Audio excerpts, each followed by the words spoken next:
जय हिंद दोस्तों, मेरा नाम है वेदश्री त्रिवेदी और हम लोग इस समय पढ़ रहे हैं इनकम टैक्स में अलाउंसेस में पिछले वीडियो में आपको बता चुका हूं। आज हम लोग बात करने वाले हैं परक्विजिट्स की। आखिर अनुलाभ क्या होते हैं, और ये बहुत ही इंपॉर्टेंट है। मैं पहले ही आपको बता चुका हूं, जिसने परक्विजिट्स और अलाउंसेस को जान लिया है उसके लिए इनकम टैक्स में सब कुछ आसान है, और जो इन दो को नहीं जानता है वो पूरी इनकम टैक्स में कम से कम इनकम फ्रॉम सैलरी को तो नहीं जान सकता सही तरीके से, ये मैं कह सकता हूँ। तो चलिए स्टार्ट करते हैं और आज से देखेंगे हम लोग कि अनुलाभ क्या होते हैं, आखिर परक्विजिट्स क्या हैं। तो भैया आज हम लोग बात करेंगे परक्विजिट्स की।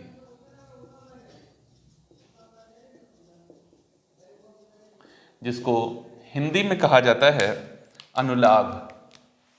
क्या कहेंगे? अनुलाभ।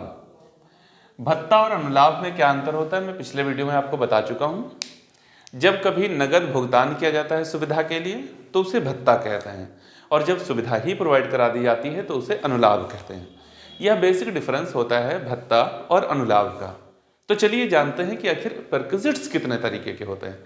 तो भैया जब हम लोग परक्विजिट्स की बात करेंगे तो ये 3 तरीके के होते हैं। कौन कौन से 3 तरीके? तो फर्स्ट टाइप के कौन से होते हैं परक्विजिट्स, जिनको हम लोग कहते हैं टैक्सेबल फॉर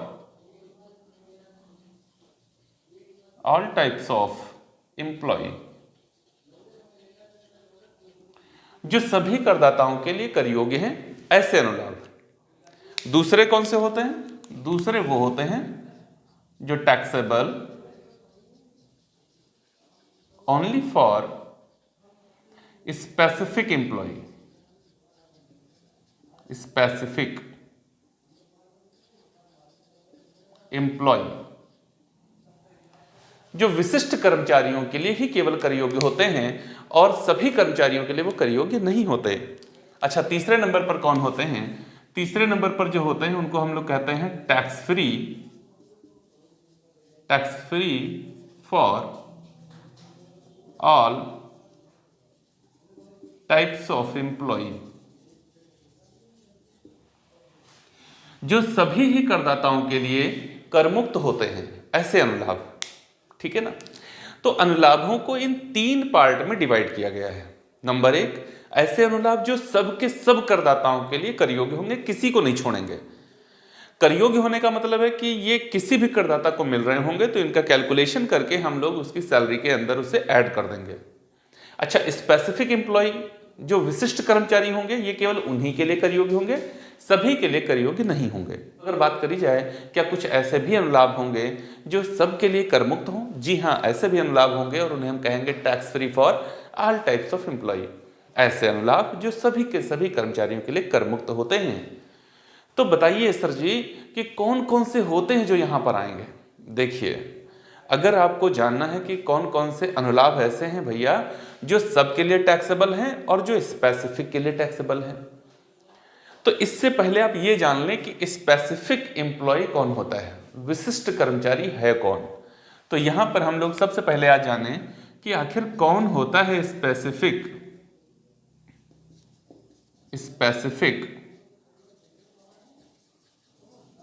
एम्प्लॉय होता कौन है। 3 शर्तें हैं, 3 में से कोई भी एक पूरी हो जाए तो कर्मचारी बन जाता है विशिष्ट कर्मचारी, वो हो जाता है स्पेसिफिक एम्प्लॉय। नंबर 1, क्या वह कंपनी का संचालक हो। कौन हो? कंपनी का संचालक हो। और यहां पर वह का मतलब है वह व्यक्ति जिसकी सैलरी का कैलकुलेशन हम लोग प्रेजेंट टाइम में कर रहे हैं, वह। ओके, तो वह कंपनी का संचालक हो, अर्थात वह व्यक्ति जिसका मैं बात कर रहा हूं अगर उस किसी कंपनी का डायरेक्टर है तो क्या हो जाएगा? स्पेसिफिक एम्प्लॉय हो जाएगा, विशिष्ट कर्मचारी हो जाएगा। नंबर 2 बताइए। नंबर 2, उसके पास पूर्ण मताधिकार वाले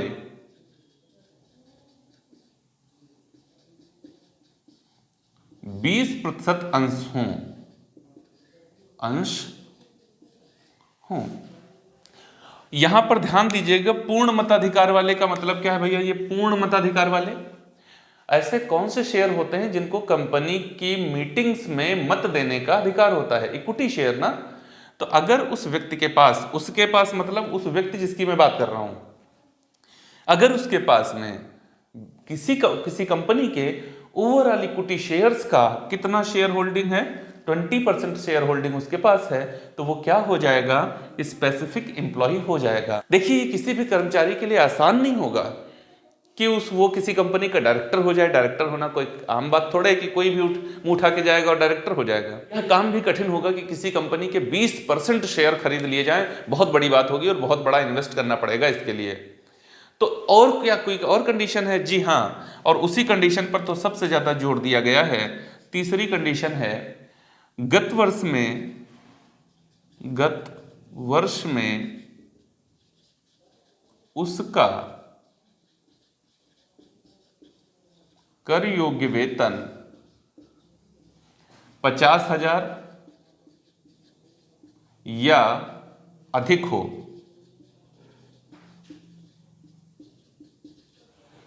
अगर गत वर्ष में उसका कर योग्य वेतन 50,000 या इससे अधिक है तो वो क्या हो जाएगा? वो स्पेसिफिक एम्प्लॉय हो जाएगा, वो विशिष्ट कर्मचारी हो जाएगा। अब यहां पर एक चीज जानना जरूरी है, ये हम लोग बात कर रहे हैं कर योग्य वेतन कितना होना चाहिए? 50,000 या इससे अधिक। अब मान लो किसी व्यक्ति का वेतन कितना है? 70,000 रुपया उसका सैलरी निकल के आया, टैक्सेबल सैलरी। उसका सैलरी कितना निकल के आया है? 70,000, ठीक है ना। तो उसे स्टैंडर्ड डिडक्शन मिल जाएगा कितना? 50,000। अब सैलरी कितना बचेगा? 20,000। ओके, तो देखो हम लोग बात क्या कर रहे थे? कर योग्य वेतन की। टैक्सेबल सैलरी उसकी कितनी निकल रही है? 20,000। तो भैया ऐसी कंडीशन में वो स्पेसिफिक एम्प्लॉय नहीं बन पाएगा। स्पेसिफिक एम्प्लॉय बनने के लिए उसका वेतन कम से कम प्रीवियस ईयर में 1 लाख से अधिक, 1 लाख से अधिक हो। उसके बाद में जब 1 लाख या इससे अधिक होगा तो 1 लाख में से अगर 50,000 का स्टैंडर्ड डिडक्शन दे भी दिया जाएगा तो उसका टैक्सेबल सैलरी 50,000 या इससे ज्यादा का रहेगा, और तब वो बनेगा स्पेसिफिक एम्प्लॉय। तो यहां पर जो गत वर्ष में उसके वेतन की बात करी गई है वो कर योग्य वेतन की बात करी गई है, केवल वेतन की बात नहीं करी गई है। दूसरी बात है, अगर कर योग्य वेतन भी देखेंगे हम लोग तो किसी एक ही एम्प्लॉयर से नहीं देखेंगे। हो सकता है उस व्यक्ति के 2 या 3, 4, 5 ही एम्प्लॉयर हों। तो जितने भी एम्प्लॉयर होंगे सामूहिक रूप से उसे जो वेतन का प्रीवियस ईयर में मिल रहा है, हम लोग उस सामूहिक वेतन में 50,000 रुपए वेतन की बात कर रहे हैं। तो देखिए भैया, ये वाली कंडीशन तो जरूरी नहीं है कि सब पूरी कर दें, कठिन काम है। ये वाली कंडीशन भी पूरा करना सबके लिए आसान नहीं होगा, लेकिन यह वाली कंडीशन पूरा करना तकरीबन सभी 99% कितना 99% एम्प्लॉयज के लिए ये पॉसिबल है कि ये कंडीशन वो पूरी कर दें। अरे मान लो यार, किसी व्यक्ति का सैलरी ना कितना है, केवल 10,000 रुपए महीने का है, तो 10,000 गुणे 12 बराबर 1,20,000 रुपए का सैलरी हो गया। और 1,20,000 रुपए का अगर सैलरी हो गया, उसमें से स्टैंडर्ड डिडक्शन हमने 50,000 का दे भी दिया तो भी तो टैक्सेबल सैलरी 70,000 बनती है। और 10,000 से नीचे जॉब कौन करेगा? तो ऐसा कोई नहीं है जो स्पेसिफिक एम्प्लॉय ना बने। हम लोग HC मेहरोत्रा साहित्य भवन की किताब करेंगे, 46 क्वेश्चन उसके अंदर हैं। 46 के 46 क्वेश्चन के अंदर हमें एक भी क्वेश्चन ऐसा नहीं मिलेगा जिसमें एम्प्लॉय हमारा स्पेसिफिक एम्प्लॉय ना बने। मतलब है कि भैया चाहे यहां पर की बात करें और चाहे यहां की बात करें, वैसे मैंने बता दिया है आपको कि स्पेसिफिक कब बनेगा और कौन बनेगा, लेकिन बात चाहे यहां की करी जाए और चाहे यहां की करी जाए, दोनों ही कंडीशन में ऐसे कोई भी परक्विजिट्स होंगे ही नहीं, कोई भी सुविधाएं ऐसी होंगी ही नहीं जो यहां पर आकर के टैक्सेबल हो न जाएं सभी के लिए। वैसे मैं आपको बता यहां पर भी देता हूं, देखो कार की सुविधा का मूल्य केवल और केवल किसके लिए? स्पेसिफिक एम्प्लॉय के लिए कर योग्य होता है। वाटर, इलेक्ट्रिसिटी और गैस का बिल ये किसके लिए कर योग्य होता है? केवल स्पेसिफिक एम्प्लॉय के लिए कर योग्य होता है। एजुकेशन फैसिलिटी किसके लिए टैक्सेबल होती है? केवल और केवल स्पेसिफिक एम्प्लॉय के लिए टैक्सेबल होती है। पर्सनल हेल्पर, देखो घरेलू नौकर नहीं, पर्सनल हेल्पर, अगर कोई व्यक्तिगत जैसे पर्सनल असिस्टेंट नहीं हो जाता है तो पर्सनल असिस्टेंट ही दे दिया गया तो वो किसके लिए टैक्सेबल होगा? केवल स्पेसिफिक एम्प्लॉय के लिए टैक्सेबल होगा। सबसे ज्यादा आपको याद रखना है कि कार का मूल्य किसके लिए कर योग्य होता है? केवल और केवल स्पेसिफिक एम्प्लॉय के लिए कर योग्य होता है और किसी के लिए नहीं।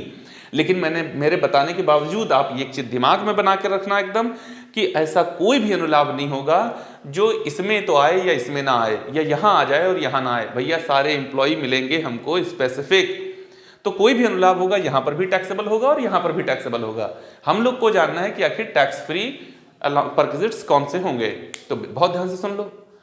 चिकित्सा सुविधा अगर भारत के अंदर हुई है और किसी अप्रूव्ड हॉस्पिटल में हुई है या फिर किसी गवर्नमेंट हॉस्पिटल में हुई है, तो चिकित्सा सुविधा पर एम्प्लॉयर के द्वारा किया गया व्यय पूर्ण रूप से करमुक्त होता है, उसके ऊपर टैक्स नहीं लगाया जाता। अगर एम्प्लॉयर ने अपने एम्प्लॉय को वर्किंग प्लेस पर रहने का स्थान प्रोवाइड कराया है, वर्किंग प्लेस पर रहने का स्थान, वो सभी के लिए करमुक्त होता है। वर्किंग प्लेस पर नाश्ते की सुविधा दी गई है एम्प्लॉयर के द्वारा, वर्किंग प्लेस पर नाश्ते की सुविधा, ब्रेकफास्ट प्रोवाइड कराया गया है, किसके द्वारा? एम्प्लॉयर के द्वारा अपने एम्प्लॉय को। ये एग्जेम्प्ट होता है सभी एम्प्लॉयज के लिए, किसी के लिए भी ये कर योग्य नहीं होता है।